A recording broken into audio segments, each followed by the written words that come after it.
Hey, how you doing? This is RJ. So today I'm going to answer a couple of questions that have probably been at the back of your mind for quite a while now. Questions like, why do people who are trying to produce quote unquote progressive entertainment always pushing this idea that it will make money and that there is indeed a giant audience out there that they can draw on to make this new money? That's first of all. And secondly, what exactly they're doing or how exactly they are inserting this narrative of the quote unquote progressive political ideology. And that's literally what it is, because I'll go over some quotes and that's what they say it is. But how and why they insert it into media in this very specific way. And I'm going to do this by covering three very short presentations. One is part of a presentation that was made by the creator of Sweet Baby Incorporated, which is the name that's in the media right now over and over again. And secondly, by covering two short presentations from a con called Queer Gaming Con. The first one entitled Don't Fear the Queer, Audiences Are Ready by Heidi McDonald. And the second one, which I'm going to concentrate more on, which is Trojan Horse Narratives, Sneaking in Queer Stories. And yes, that's literally the title of the talk. And of course, I'm doing this because I want to show my audience how this is a destruction, a deliberate destruction of actual good storytelling. When you insert narrative, it's a destruction of storytelling, and the traditional way that you tell a good story is by connecting with your audience through a hero, and I'm all about preserving the traditional idea of a hero. And again, all the things that I'm going to cover today are a destruction of the reality. That is to say, part of the human nature, part of human existence that focuses on heroic stories. But if you're actually looking for good heroic stories with traditional heroes, there are two links in the description and the pinned comment for my 3 graphic novels. 2 of them are superhero graphic novels. One is a return to form for low fantasy, a sword and sorcery graphic novel that focuses on honor and death, whereas the superhero graphic novels focus on the building up of a superhero. And you're looking at some of the spectacular art from those graphic novels in the background. So if any of that looks or sounds appealing to you at all, click on those links in the description and go on over and order yourself a copy of one of my graphic novels today. But back to our topic. So, to begin with, where am I coming from with covering all of this? Well, first of all, for this week, I was going to cover Sweet Baby Incorporated, which is basically a diversity, equity, and inclusion business out of Canada, which is tasking itself with reforming the gaming industry. It's just one of a multitude of these kinds of companies, and it is in the news right now because there is some pushback within the gaming community against this company for basically ruining good games. And so there was a list made of games they've worked on, which gamers should then avoid. And this has caused a furor, which many have called Gamergate 2.0. But anyways, I'm not covering much, if any, of that at all, except for the fact that since I was going to do a video on it, I went to their website and started to read through the entire thing. That might be a future video in itself, just reading through the website, because that's an education to show you exactly what these people are doing. That is to say, to insert diversity, equity, and inclusion into entertainment. But from that website, when I was poking around, there was a bunch of resources that they had listed as supporting documents to help them in their goal. And when going back and listening to some of the videos that they have linked through these external resources, I came across these presentations from the Queer Gaming Con. Now, these are from 2017, but that's a bit appropriate. Why? Because it was 2017 when Sweet Baby Incorporated actually incorporated itself and started to do these exact things that I'm going to describe. And again, on the one hand, this is linked directly through their website as external resources. And on the other hand, it answers a lot of questions which most of us probably already know some answer to. But here you have presentations on the internet, on YouTube, which I'll link those in the description, which you can go and listen to and hear them break down almost numerically exactly what they're doing. Now, they're not good presenters, but they do give direct information that, yeah, this is what we're doing. We're inserting these things through Trojan horses. This is how we sell these things to the audience and to the higher ups of the company, etc. So I want to start by covering briefly the presentation called Don't Fear the Queer, Audiences Are Ready by Heidi McDonald. Now, quick note here, I do not know if this Heidi McDonald is the Heidi McDonald, which is also a quote-unquote comics journalist. If you listen to Richard Meyer over at Comics Matter. He's always going on about the most corrupt journalist in comics journalism, and her name is Heidi McDonald, if I am not mistaken. Perhaps Richard and I can put two and two together and figure out whether this is one and the same person. Now, there's a lot to cover in that presentation itself, but I'm going to focus on the very direct question of how do you sell this new narrative to the audience and to the higher ups first of the company so that they think it's going to make money? How do you present it in a way to make money? Now, I've already covered the answer to this in part in my video about the Writers Guild of America Association Zoom call called Queering Legacy Characters. They talk about the exact same thing here. You used what is basically massaged data to sell this to the higher ups and then slap down a whole bunch of awards for the material that they wish to present to show them that, yes, you see, people want this. And both of these presenters from those two different videos, the one I covered a while ago and this one right now, talk about using institutions like GLAAD, which is a very specific institution meant to take information from out in the world and massage it in a way so that it can present a picture of modern society that is calling for more representation within their media, especially what they list as queer representation. That's literally what GLAAD does. In part, anyways. They provide external resources that people can quote to further their agenda. If you go to their website, you see that this is a very specific thing that they actually do. But anyway, there is that, and that's the soft data. But they also try to establish some kind of hard data that they can present to the people within the company, and Heidi McDonald goes over that within this presentation, and it is as follows. She establishes, first of all, her own data by asking questions within questionnaires she puts out there. She realizes that she only has respondents, I think it's about 1,200 people that respond to her survey-like questions, and then she categorizes them as people who are very accepting, people who are rejecting of queer narratives, or people who are just in the middle, that is to say, yeah, just let them have it. But she also takes her questions and her findings within her polling of the people that she is connected to, and she gives it to someone else, a larger person within the gaming community, who supposedly, according to this presentation, has access to about 250,000 people,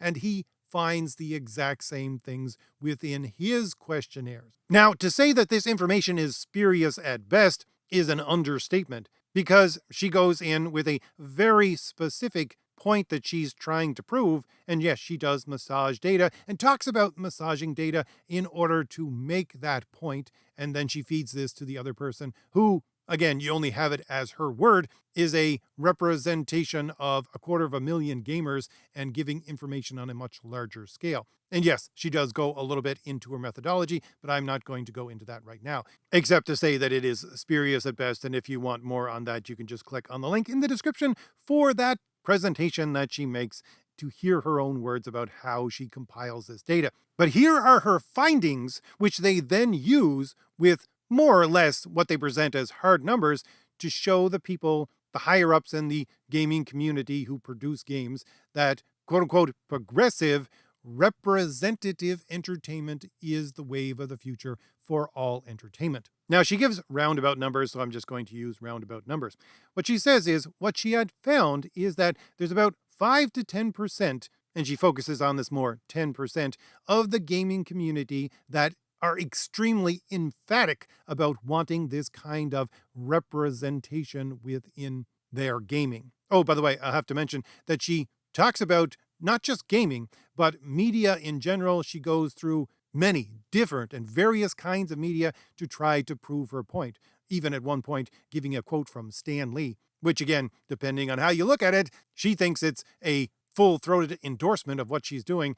But I would say, no, it's probably not what Stan Lee meant. But anyway, the point is, she sees these numbers within gaming as representative of all media, and so she's talking about selling this to all kinds of media. But the numbers are, according to her surveys, that there are 5 to 10% that are emphatically looking for this stuff within gaming. She makes a big point of, if it's 10%, that's much more than the general population of people who are emphatically accepting of this ideology, and that's really what they list it as, ideology. So she makes that point, but she also makes the point that the people in the more or less neutral category, people who would just say, yeah, if people want that kind of representation, just let them have it.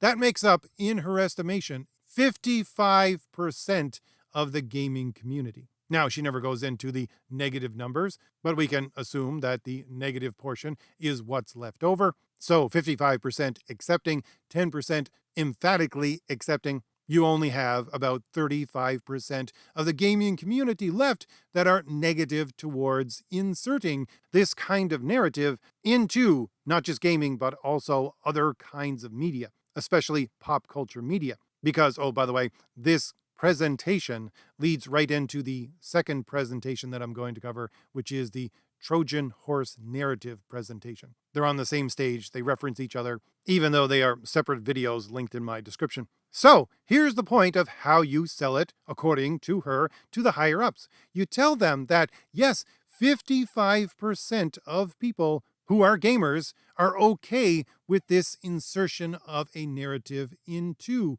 whatever media they consume. And on top of that, there's another 10% of people who are emphatically accepting. And so this makes up a majority of gamers. And so you can just ignore the people who are negative about any of this because they're the minority. And you are going to make money if you insert this into your games because, again, you're focusing on a majority of the audience. Now, this is where I referenced just for a second that talk by the person who created Sweet Baby Incorporated.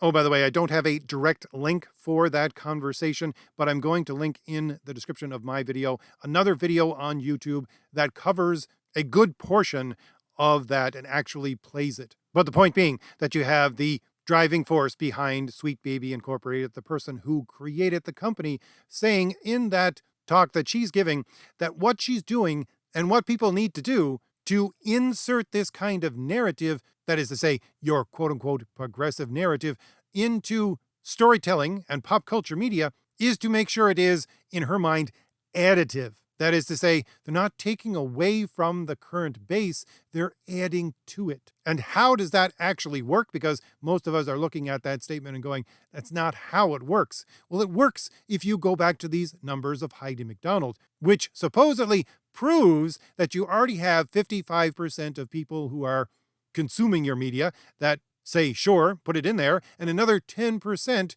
which are hardcore, yes, put it in there. And so you have a majority of the gaming community. And so you see, this 10% is the additive. Now, I want to go over that just for a moment or two here. First of all, because this is the exact same mindset and really statements that Bob Iger has been making for quite some time now. I've covered some of his older interviews from about 5 to 8 years ago within a couple of videos last month, 2 months ago, and then covered new statements from people like the supposed director of the new Rey Star Wars movie saying the exact same thing in the now. So basically, this has been the mindset and is still the mindset of the people who are very high up in companies like Disney. It is the mindset that you can ignore the people who complain because they make up a minority. That is to say, a minority of the people who are actually going to buy these games and other forms of entertainment. This is exactly why they can justify ignoring large swaths of their fan base, because they see them strictly as a minority, and they're still going to make money in their minds, trusting these numbers, because they're focusing on the majority of the people who are going to buy and play their games. Or again, consume their other forms of media, because she expands this to many other forms of media as well. Secondly, and I'm stating this in part because I know someone's already typing in the comments, but these people don't buy the games. Secondly, is the presentation of the idea, which is the background to all of these people that I'm covering today and all that they present. The subsidizing idea, the idea that backs up everything that they say, is an assumption that progressivism is true. Well, I guess not true. They don't believe in actual truth. That it is the way that A, they assume people actually work, and B, is the future. This is an automatic assumption. However, Heidi McDonald is good in this presentation insofar as she gives why that is given as an automatic assumption, because they're looking at the numbers within general society, by the way, I'm sure referencing information from GLAD, to show that people over time have become more and more accepting of this kind of narrative, that is to say, the queer narrative, and they defined queer as anybody who's not straight, within general society. And so they say, yes, this is how things work, you see, because they're quote unquote progressives. Things are going to progress. Progress towards what? Progress towards a more just and equitable society in the future. That's what they're looking for. They're looking towards a either Star Trek-like future or sometimes even a pure utopia in the future. And they're saying that's what we're progressing towards. Progress in this direction is being shown by people accepting more and more this kind of alternative lifestyle. We can prove that up until this point, people are accepting more and more. Therefore, we project it into the future, which is what progressives always do, not giving any actual sound data nor argumentation to back up that data. They just assume that it has gone in this direction for so long that it's going to continue to progress in this direction. So yes, this is how the future unfolds. Again, this is a direct acceptance of the progressive ideology as the background of their argument. It has to be assumed that it works that way, because then you tell the people, since it is going in this direction and we already have 65% of the audience, you're just going to get more and more of the audience as you go along. Therefore, even if people reject it right now, even if you have something going on like the Sweet Baby Incorporated furor that's going on right now, where you have all these people that are making a stink about not buying this stuff, even when you have games like the Suicide Squad game, which doesn't sell, or the Marvels movie, which doesn't sell, or hordes of comics that don't sell, it doesn't matter. Why? Because we still, in their minds, have the majority of people who are going to consume this, and they're going to increase in number as society progresses more and more towards their just and equitable society. Therefore, it is a moneymaker. And thirdly is something that is not stated exactly directly, but is referenced within both of the talks that I've covered so far, and is something, if you follow the comic community, you've seen within comics over and over again for the last, 10 to 15 years now. It's the idea that you can replace the core fan base of whatever kind of media that you are producing. The person who was second in control at Marvel Comics for over 10 years, Sana Amanat, the vice president of content and character development, was hired very specifically, according to her own words, to do this in part, to replace completely the fan base of the people who buy comics. Or you have statements from people, I think it was Kelly Thompson, I might be mistaken on that, but she was a prominent comic writer saying it's okay if you chip away at the cis white male tent pole that is holding up comics. Why would they make this assumption? Why would they make this statement? Not just within comics, but within these other companies as well. As I said, this is the sentiment expressed here by the two people that I've talked about, Heidi McDonald and the creator of Sweet Baby Incorporated. Well, you can do that because you're going to substitute out fanboys, which are your real core audience, people who will buy your stuff no matter what? With people who are quote unquote queer.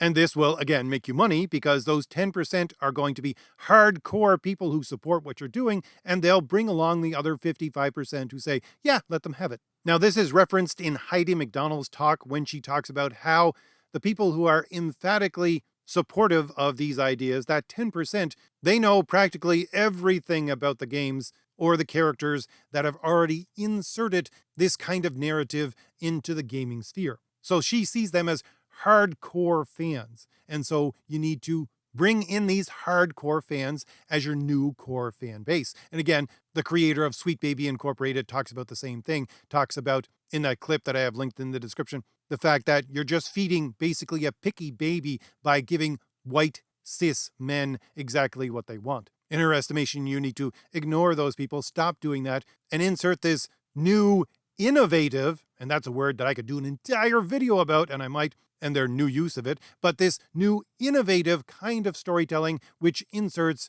diversity, equity, and inclusion into your storytelling and focuses on a core fan base of someone like those who want queer representation. Which again leads back to the idea that is presented here that this is all additive because you're focusing on a majority of people who buy and play the games, which itself is supported then by the idea that progressivism is ultimately true. This is what the creator of Sweet Baby Incorporated herself goes back to, saying, this is the future, therefore let's get ahead of it because people are going to be more and more accepting of this. Therefore, you're going to have more and more people buy these games. So basically, that's the numbers game that they play to try to show the people, the higher-ups within media, that yes, this is going to sell. Sure, you're losing money right now, but this is the wave of the future. Now let's move on to answering the other questions. The questions about how they use that selling to the higher-ups to present then a narrative of their progressive political ideology. And yes, within this second talk, which is called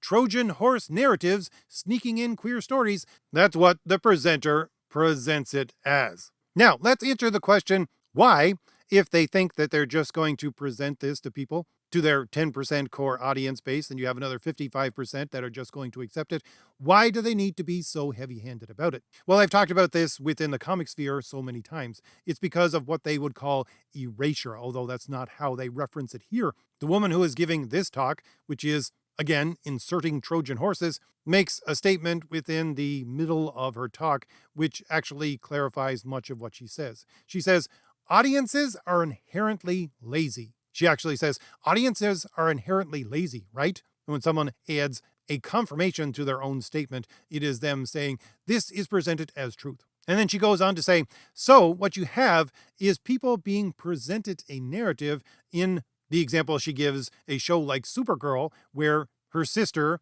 in I think like the second or third season, is presented as queer. And so the lazy audience will just say, yeah, I'm okay with all of that because I like Supergirl, so I'm good. But she says here, that's not good enough because shows like that are including representation, but what they need to include is the experiencing of that representation. And that's exactly what this insertion of narrative is all about, is to go from, yes, it's there, to the audience actually experiencing it in some way. That's why it needs to be heavy-handed. It needs to be shoved in your face. Because again, according to feminist terminology and queer theory, if you do it by simply inserting a character in the background that is queer, well, that's erasure. That's ignoring them. They need to be front and center. They need to be in your face. And, as she explains here, they need to be accepted. Now, how do they do that? Well, she gives several ways to do that, but she concentrates on one specific one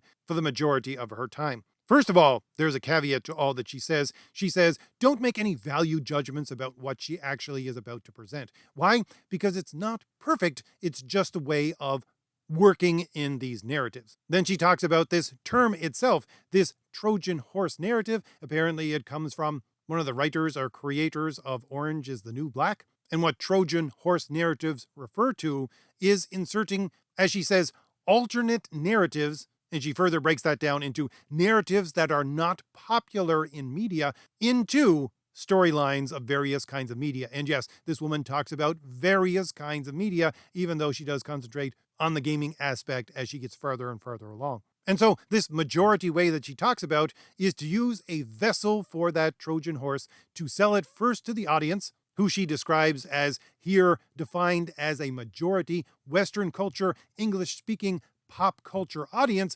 and to sell it to the network higher-ups. So this vessel of the Trojan horse needs to be a character who is white, cis, probably blonde-haired, blue-eyed, or something of the kind, well-to-do, well-educated, and has English as their first language. This is the character that they're going to use as the vessel of acceptance. Also, this character, she says, needs to be very relatable, because that's the entire point. The audience is supposed to relate to them, because once again, you're talking about majority Western English-speaking pop culture audience, so this vessel is a mirror of that, and so they find that person relatable. But also this person, this character, is supposed to be, as she says, very non-threatening, even unrealistically so on purpose. Now, this is done in order to feed right back into that relatability so that as many people as possible of the audience can relate to this character,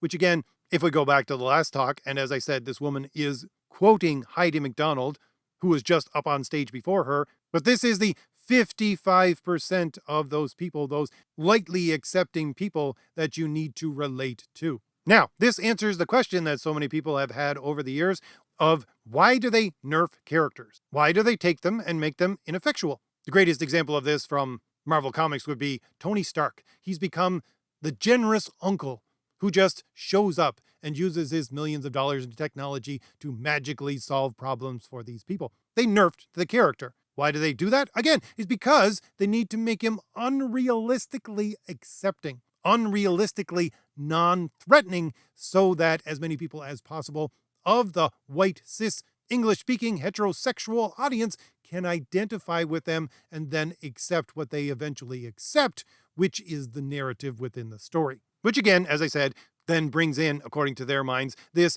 55% of the audience, which is piggybacking on that other 10%, which is super accepting, which gives you a majority of people who are going to consume your product and then make you money. So, as she says, this character becomes the eyes and ears into a world where they can see alternative narratives take place. She goes on then to give some examples of this. The first one being, again, Orange is the New Black. She also talks about the Supergirl show as a prime example. Blonde-haired, blue-eyed, Supergirl being a representation of Americana and American Pie, as she says, and then accepts her sister unconditionally. Again, that's to sell the narrative. She also references Buffy. She talks about Emma Watson, who again is an example of this English-speaking privileged person who accepts the narrative. She also talks about the Power Rangers. And I have to stick this one in. She talks about comic book adaptations doing the exact same thing by doing what? By, as she says, playing on nostalgia, which is something I just did a video about 2 weeks ago. Oh, by the way, I just have to stick this in here, which is quite funny, because a lot of my audience is an older audience. You'll probably remember the 90s, early 2000s, where these people were pushing this narrative with the statement of born that way. These people are born that way, leave them alone. This was literally part of the playbook, an actual book called Behind the Ball, Beyond the Ball, which was made by a queer advertising executive who states in that book, if we wish to sell this kind of lifestyle to normal people, we have to use this statement of born this way, even though we don't believe it. And he puts that right in the book. They knew that was a lie from the beginning. And here, this presenter says the exact same thing, but in a different way. She says, when you introduce these characters that then become accepted, again, you can't have erasure. You can't just make them gay and that's their only trait. They have to be flushed out more. And how does she say they need to be flushed out? Well, you need to show their story where they accept this lifestyle as a choice. I just wanted to mention that because, yes, to me, that ties right back into that advertising executive book of Beyond the Ball, which again came out in the 90s and talks quite specifically about manipulating the audience into believing this progressive narrative, especially around queerness. She then goes on to talk about the minority ways of actually selling these narratives, according to something that she calls disidentification, which is not a full accepting or rejection of the dominant ideology, but is a working within it. She says, on it and against it. So you don't accept the dominant ideology, nor do you outright reject it, but you need to whittle this entire thing down, working within it and against it to slowly get rid of it, to slowly change it. Now you notice here something, she says the dominant ideology. Why? Because it's the progressive worldview that everything is an ideology, that the way that normal people think is only there because it's part of their ideology. That's part and parcel of progressivism. There is no truth. There's only ideology. That's why they wish to reinsert a new ideology into society. Theirs.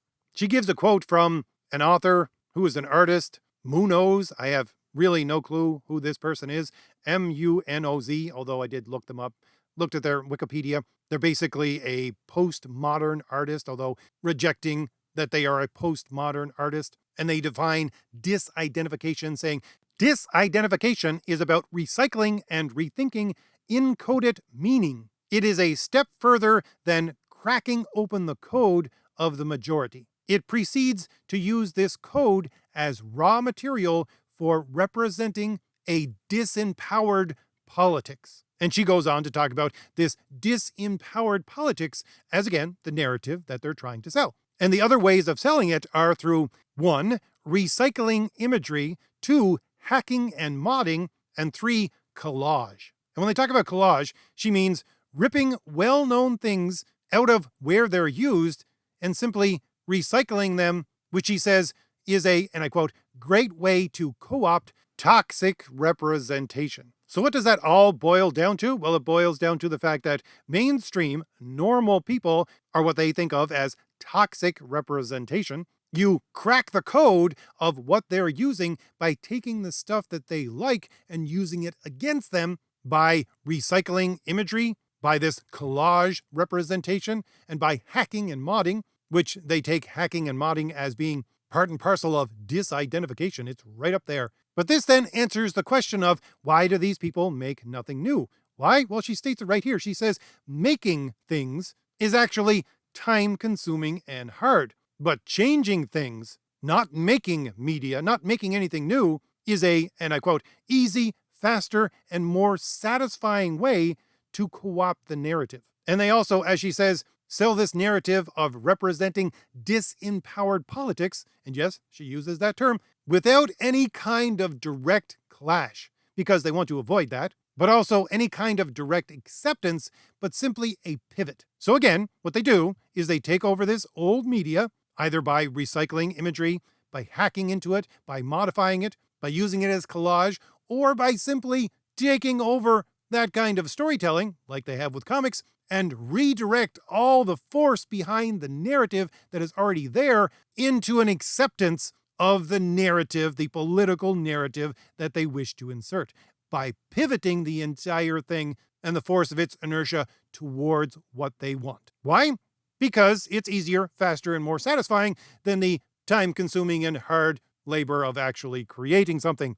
And yeah, that's what she says here. And once again, I have to bring up the fact that they think they can do this because, as she says, audiences are lazy, right? Which is just a reflection of the statements made by Bob Iger about leveraging their brand, about the fact that there's so much media out there, they'll just get people to choose their media over any other because they're used to doing so, because they're leveraging the brand, because they recognize the brand name and just choose that over something they don't recognize. Because again, audiences are lazy. And once again, why am I going over all this? Well, first of all, to answer all those questions, to give direct supporting evidence of how they think and what they're trying to do from their own mouths, and answer the questions why they don't make anything new, why they need to subvert existing properties, to show exactly that they know what they're doing by purposefully using terms like using a Trojan horse to insert their political narrative, and why they think and can sell it to the higher-ups of the media companies that this is going to make money,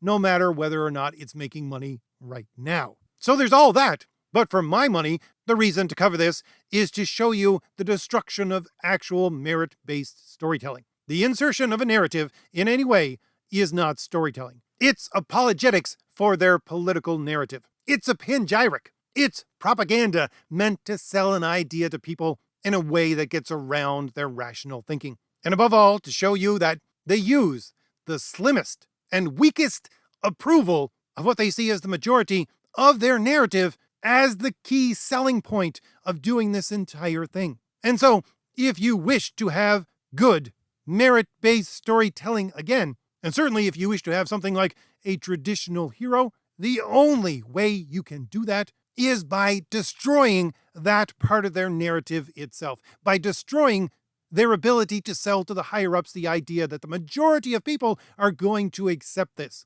And the only way to do that is to, and I'm sorry, but we're not even anywhere close to this yet, is to have the majority show them a complete and utter rejection of even the slimmest acceptance of what they're trying to push.